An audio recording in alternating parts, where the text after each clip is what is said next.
बिस्मिल्लाहिर्रहमानिर्रहीम। अस्सलामुअलैकुम दोस्तों, आज की इस वीडियो में मैं आपको परिंदों और दूसरे जानवरों से जुड़े कारोबार के बारे में बताऊंगा। इस सिलसिले में मैं अपना तजर्बा भी आपके साथ शेयर करूंगा।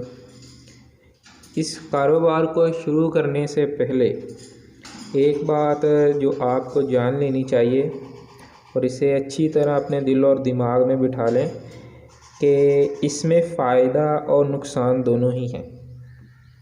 कारोबार कोई भी हो, शुरू करने के साथ ही वो मुनाफा आपको कभी नहीं देता, और अगर ऐसा होता है तो इसमें एक तरह से आपका नुकसान होता है, क्योंकि आप कारोबार जो कर रहे हैं उसको करने के तरीक़ाकार के बारे में सीखने से महरूम रह जाते हैं।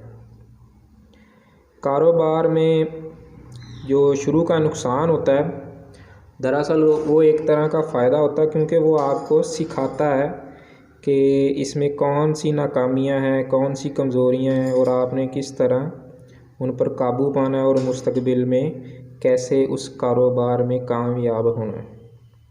इस कारोबार में जो मुमकिना नुकसानात हैं, मैं पहले आपको वो बता देता हूँ। और आम तौर पे होता ये है कि इनमें इन नुकसानात की वजह से ज़्यादातर लोग शुरू में ही दिल बर्दाश्त हो जाते हैं, अपना दिल छोड़ देते हैं और डिसपॉइंट हो के इस कारोबार को छोड़ देते हैं। तो इस कारोबार को शुरू करने से पहले जो सबसे मेन आपको जो नुकसान है वो है धोखेबाजी। सारी बात है, जानवरों का जब काम शुरू करना है तो पहले आपको कुछ जानवर ख़रीदने पड़ेंगे। तो ख़रीदारी में बहुत ज़्यादा धोखेबाजी होती है, क्योंकि जब इंसान शुरू में ये स्टार्ट करता है, ज़्यादा एक्सपीरियंस नहीं होता ना जानवर ख़रीदने का, ना उनकी नस्ल का तना पता होता है। तो होता क्या है कि इसमें धोखेबाजी बहुत ज़्यादा आती है। आप मार्केट में जाके जब परिंदे या कोई जानवर मंडियों में से लेते हैं तो ज़्यादातर यही चांस होते हैं कि आपकी कम इल्मी की वजह से आप धोखा खा जाते हैं और आपको अच्छे जानवर नहीं मिलते। और इसमें मेरे साथ भी ये हुआ है।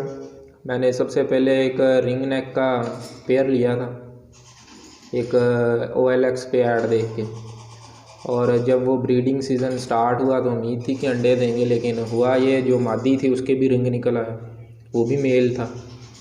तो ये भी होती है धोखेबाजी, कई तरह की होती है। तो जब स्टार्ट में आप पैसे इन्वेस्ट करते हैं और पता चलता है कि मेरे पास जो परिंदे या जानवर हैं वो तो ठीक ही नहीं है, यानी वो ब्रीड ही नहीं कर सकते किसी भी हिसाब से, कोई भी वजह हो सकती है, तो इंसान वैसे ही वो डिसपॉइंट हो जाता है कि जी इस काम में धोखा बहुत है, कि मैंने नहीं ये काम करना।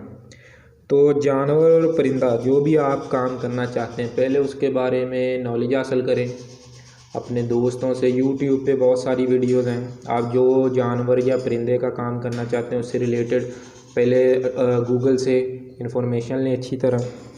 उनकी अडल्ट एज क्या होती है, वो किस एज में ब्रीड करते हैं, किस हिसाब से ब्रीड करते हैं, किस मौसम में ब्रीड करते हैं, उनको रखना कैसे है, उनकी खुराक क्या है, देखभाल, ये सारी चीज़ें आप अच्छी तरह से, फिर इंटरनेट से उनके प्राइसेस भी मिल जाती हैं कि किस वैरायटी की क्या प्राइस है, फिर आपको आइडिया आ जाता है उस प्राइस का।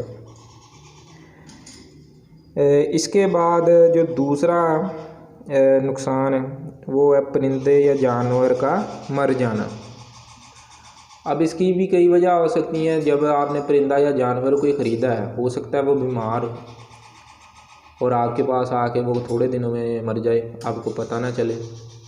एक तो ये वजह हो सकती है, या आपके पास आके वो बीमार हो सकता है आपने उसको खुराक अच्छी ना दी हो, या खुराक में कोई गड़बड़ हो, कोई दवाई वगैरह मिक्स हो, कोई बैक्टीरिया हो दवाई में, तब वो बीमार हो के मर सकता है। माहौल ने उसको अच्छा दिया, मसलन गर्मी है तो वो बेचारा जानवर या परिंदा धूप में पड़ा है, ठीक है, गर्मी से मर सकता है। सर्दी है तो उसको गर्म जगह पे नहीं रखा, बाहर वैसे मौसम में खुला छोड़ा है, ये भी नुकसान हो सकता है। तो जानवर के मरने की कई वजूहात हो सकती हैं। तो इसमें आपने परेशान नहीं होना है। ज़िंदगी और मौत अल्लाह के हाथ में, वही ज़िंदगी देने वाला है, वही लेने वाला है। लेकिन बस ये है कि आपने उसका ख्याल रखना है कि आपकी गफलत की वजह से वो ना मरे। जो तीसरा है, क्योंकि आप परिंदे या जानवर ज़्यादातर लोग लेते हैं ब्रीडिंग करवाने के लिए, तो जब आप जानवर या परिंदे ले आए हैं वो सीज़न आने के बाद आपके पास ब्रीड नहीं अब कर रहे, तो इसकी भी कई वजूहत हो सकती हैं। हो सकता है वो एज ही इनकी पूरी ना हो, अडल्ट ही ना हो, बच्चे हों अभी। फिर एक होता है ट्रांसजेंडर, यानी ये जानवरों और परिंदों में भी होता है, परिंदों में भी ख़ासकर होता है, क्योंकि जब दो मुख्तलिफ ब्रीड्स का क्रॉस करवाते हैं ना, तो उनके जो बच्चे आते हैं वो आगे ब्रीड करने के काबिल नहीं होते। और ये भी एक मेरे साथ हुआ है, लव बर्ड के बच्चे, ख़ासकर जब आप फिशर और लोटिनो का क्रॉस करवाते हैं तो उसमें से ये बच्चे निकलते हैं। वो आम बंदे को उनका पता ही नहीं चलता कि यार ये तो ब्रीड ही नहीं करने, लेकिन वो भी एक दोस्त से जानने वाले से लिए थे, वो उसने बस वो धोखा दिया। लेकिन ये है कि इस धोखे से फ़ायदा हो गया कि ये इन्फॉर्मेशन भी मिल गई। फिर जो इसके बाद और वजूहत हो सकती हैं कि उनको इन्वायरमेंट आपने ठीक नहीं दिया, खुराक उनकी पूरी नहीं है, कोई कमी है उनमें, इस वजह से भी वो ब्रीड नहीं कर सकते। जोड़ा नहीं लगता परिंदों में या जानवरों में, ये होता है कि क्रॉस नहीं ठीक हुआ, ठीक है। तो कई वजूहत हो सकती हैं, ये breed to breed different situation हो सकती हैं, आपने किस तरह की जानवर या परिंदे को पाला है उस हिसाब से। फिर है ब्रीड भी हो गई फ़र्ज़ करें आपके पास, अब आपके पास जो ब्रीड आई उसको सेल करना है। यहाँ पे क्या होता है, जो लोग शौक पालते हैं ना शुरू में, वो ज़्यादातर क्या होता है उनकी गड़बड़ ये होती है कि उनको चीज़ सेल नहीं करनी आती, वो शिकारियों के हत्थे चढ़ जाते हैं। अब होता क्या है कि अगर आपने चीज़ ख़रीदनी है किसी बंदे से तो उसका रेट वो बहुत ज़्यादा बताता है, क्योंकि वो उसके पास है और आप उस फील्ड में नए हैं। लेकिन अगर आपने अपने पास जो चीज़ है वो उसको सेल करनी है तो उसने 10 तरह के नुक्स निकालने उसमें कि ये देखो जी इसका कलर नहीं अच्छा, साइज़ नहीं अच्छा, फ़लाँ इसमें नुक्स है, फ़लाँ है, तो वो रेट कम कर देता है। तो ये आपको नुकसान हो जाता है इसका उल्टा, फ़ायदा होने की बजाय।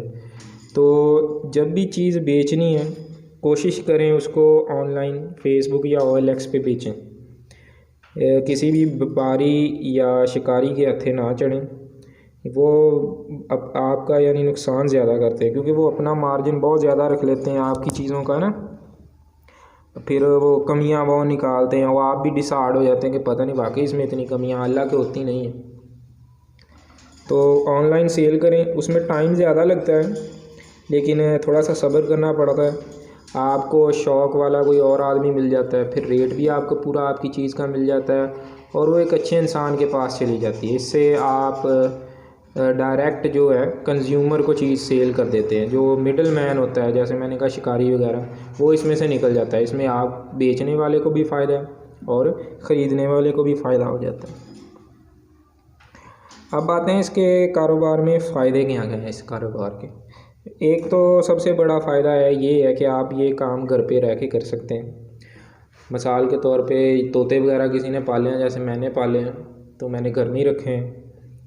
तो अगर मैं घर पे नहीं भी होता तो आपके घर में कोई और फ़र्द है वो इसकी देखभाल आसानी से कर सकता है। किसी ने भाई ने मुर्गियाँ रखी हैं तो वो छत पे रखी जा सकती हैं। अगर आपके पास जगह ज़्यादा है तो बकरियाँ गाय वगैरह के लोगों ने फार्म डाले हैं। खैर उनमें ज़्यादा मेहनत चाहिए, लेकिन अगर आप कम मेहनत करना चाहते हैं, घर में चीज़ें रखना चाहते हो, तो तोते ज़्यादा बेस्ट हैं, क्योंकि ये थोड़ी जगह पे आ जाते हैं कि जिसमें इनकी देखभाल जो करनी है वो भी आसान होती है। जैसे ये वीडियो में आप देख रहे हैं हरे तोते हैं, ये हमारी लोकल ब्रीड है। तो लोकल ब्रीड को रखना, उससे ब्रीड लेना, उसकी देखभाल करना, ये बहुत आसान होता है। आप भी कर सकते हैं अगर आप काम के इस सिलसिले में कहीं बाहर भी गए तो घर का कोई फ़र्द भी इनको दाना पानी आराम से डाल भी सकता है। फिर नंबर 2 पे आते हैं कि थोड़े से पैसों से शुरू हो जाता है, कोई लाखों में इन्वेस्टमेंट नहीं चाहिए, हज़ारों में अगर आपके पास कुछ पैसे हैं, मतलब 10-20 हज़ार हैं, आप जोड़ लेते हैं तो आप इसका स्टार्ट ले सकते हैं थोड़ा सा। और एक बात याद रखनी है कि आपके पास जितने पैसे हैं वो एक साथ इन्वेस्ट नहीं करने, थोड़े से पैसे आपने बचाने हैं, क्योंकि काम इसको चलाने के लिए आपको उनको खाना दाना भी डालना है, खाना भी डालना है, पानी वगैरह उनका चेंज करना, उनकी देखभाल करनी, तो उसमें भी ख़र्चा होना। तो अगर आपके पास 10,000 हैं तो ये नहीं है कि 10,000 के परिंदे या जानवर ही लें, तो आपने उसमें से थोड़े से पैसे अपने बचा के भी रखने, ताकि उसकी देखभाल पे ऊपर जो खर्च हो वो भी आपके पास पीछे कुछ ना कुछ इन्वेस्टमेंट पड़ी हुई। फिर इसमें मुनाफा काफ़ी होता है। अगर ब्रीड आपके पास अच्छी आए तो सारी बात है, मुनाफा काफ़ी होता है। मिसाल के तौर पे आप ये रिंग नेक का पेयर है, ये तकरीबन आ जाता है 5,000 5,500 से 6,000 का एक मिल जाता है किसी के आप घर से, किसी शौक़ वाले से अगर लें तो। और अगर आपके पास ये साल में 2 ब्रीड करता है तो एवरेज ये एक ब्रीड में 4 बच्चे देगा, तो 8 बच्चे आ गए। तो एक ब्रीड जो आएगी वो तकरीबन ये अपना ख़र्चा पूरा कर देता है, और जो दूसरी ब्रीड आती है उसमें ये होता है कि ये आपको प्रॉफिट दे देता है। मिसाल 6,000 का आप ये पेयर लेते हैं, 4 बच्चे हैं तो 2,000 का वो थोड़ा सा बड़ा करके पिन्नों के ऊपर जब आएगा सेल कर दें तो 8,000 के सेल हो गए, तो 2,000 साल का इसका ख़र्चा भी होना है।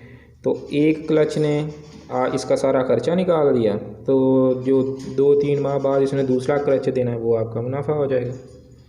तो ये है कि जब आप ज़्यादा तादाद में पेयर्स रखेंगे तो आपका मुनाफा भी ज़्यादा होगा। लेकिन ये शुरू जो है वो छोटे पैमाने पे करें, 1-2 बर्ड रख के या 1-2 जानवर रखे, ताकि आपको पहले इसका एक्सपीरियंस हो कि आपने जानवर या परिंदा रखना कैसे है। थोड़ा सा टाइम लगता है, लालच नहीं करना, पहले उस काम को सीखना है। थोड़े से पैसों से थोड़े से जानवर या थोड़े से परिंदे लेके उस पर काम करना है। उससे अगर आप ब्रीड लेना चाहते हो तो पहले उसको रखें, उससे ब्रीड लें। जब आपको उसका तजुर्बा हो जाए तो फिर वो आपने काम को आगे बढ़ाना है। इससे क्या होगा कि अगर खुदा न खास्ता बीमारी वगैरह भी कोई परिंदों में आती वो भी आपको अंदाज़ा हो जाता है। तो ये इसका फ़ायदा है। फिर इसके बाद परिंदों और जानवरों से जुड़े एक और कारोबार है हैंड फीडिंग का। हैंड फीडिंग का मतलब है कि आप बच्चे ले लें, उनको खिलाएं पिलाएं ख़ुद, और बड़ा करके उनको सेल कर दें। इसकी एक मिसाल मैंने ये भी काम किया था पिछले साल, ये भी काफ़ी फ़ायदेमंद है, लेकिन इसमें ध्यान रखना पड़ता है थोड़ा सा। मैंने तकरीबन 14 बच्चे राह के लिए थे एक आदमी से, तो तकरीबन 7,700 का एक बच्चा लिया था और उसको सेल्फ़ करके सेल किया था। तो सेल्फ़ करने तक का जो ख़र्चा था बिजली का, क्योंकि उनको रखा होता था ब्रूडर में, सर्दियों के दिन थे, तो बिजली का ख़र्चा और उनकी फ़ीड का ख़र्चा, ये तकरीबन एक बच्चे के ऊपर मेरा, उनको सेल्फ़ कर 1 हफ़्ते का बच्चा लिया था और उनको सेल्फ़ करने तक का जो ख़र्चा था वो तकरीबन 300 रुपये एक पेयर के ऊपर, एक बच्चे के ऊपर आया था। तो टोटल जो मुझे 8,000 में एक बच्चा पड़ा था, और जो मैंने सेल किया था वो मार्केट में एक बंदे को सेल किया था 12,000 रुपये का एक। तो तकरीबन 2.5 माह का वो था, 2.5 से 3 माह का वो बच्चा हो गया था जब सेल्फ़, तो फिर मैंने वो सेल किया था। लेकिन इस कारोबार में एक ये मसला है, फिर वही बात आ जाती है, क्योंकि बच्चे होते हैं उनकी देखभाल करना काफ़ी मुश्किल होता है। अगर आप थोड़ा सा गैर तजर्बे की कोई कमी है, उनको खिलाते वक्त थोड़ा सा गड़बड़ करते हैं तो बच्चे के मरने के चांसेस भी होते हैं, तो वो फ़ायदे की बजाय उल्टा नुकसान हो जाता है। तो एक बात पहले मैंने बताई है कि नुकसान को ज़हन में रख के, ये नहीं है कि काम नहीं करना, नुकसान जो होता है वो आपको सिखाता है कि आइंदा आपने उस नुकसान से कैसे बचना है। वो तजर्बा है, वो कारोबार का एक हिस्सा होता है। और इसके अलावा जो फ़ीड करवानी है वो मैंने बच्चों को खुद ही बनाई थी। पहले मैं केटी का एक पैकेट खिलाया था, लेकिन वो कोई उनकी ग्रोथ अच्छी नहीं हुई। फिर मैंने खुद घर पे हैंड फीड बनाई है, उसकी भी एक वीडियो मैंने पहले दी है कि घर पे आपने हैंड फीड कैसे बनानी है। अगर आप बच्चों को हैंड फीड पे नहीं पालना चाहते, उसके अलावा पालना चाहते हैं कुछ चीज़ों पे, मसलन आप सैलड वगैरह या बॉइल्ड एग वगैरह उनको खिलाना चाहते हैं तो उस पर भी पाल सकते हैं। उसकी भी वीडियो मैंने बनाई हुई है, तो वो भी आप मेरे चैनल से देख सकते हैं। उम्मीद है इस कारोबार के मतलब कोई मैंने आपको अपना नाक़िस इल्म के मुताबिक कोई अच्छी बात बताई हो। तो उम्मीद करता हूँ वीडियो पसंद आई होगी। चैनल को सब्सक्राइब कीजिएगा। अल्लाह हाफिज़।